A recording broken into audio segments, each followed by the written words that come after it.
সবাইকে জানাই বাংলা নববর্ষের আন্তরিক শুভেচ্ছা। শুভ নববর্ষ। আজকে আমি বিশেষ কোনো রেসিপি শেয়ার করব না। আজকে আমি পহেলা বৈশাখ উপলক্ষে কি কি রান্না করলাম এবং কি কি খেলাম সেটা আপনাদের সাথে শেয়ার করব।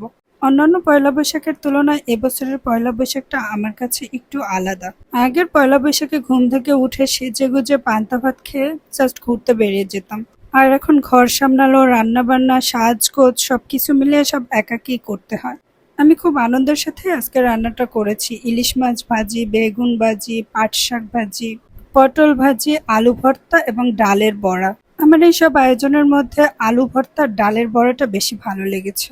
আমার আম্মু যখন করতো তখন শুধু ইলিশ মাছ আর পান্তা ভাত, এর বাইরে তেমন কিছুই করতো না। এই রান্নাগুলো আমি সব কালকে রাতেই করে রেখেছিলাম। সবশেষে ভাতে পানি দিয়ে ঘুমিয়ে পড়লাম। সকালবেলার জন্য শুধু রেখে দিয়েছিলাম আলু ভর্তা। আলু ভর্তা করে সবকিছু নিয়ে একদম খেতে বসে গেলাম। বৈশাখের এই আয়োজনে আপনাদের কোন আইটেমটা ভালো লাগে কমেন্ট করে জানাতে পারেন। আজকের মতো আল্লাহ হাফেজ।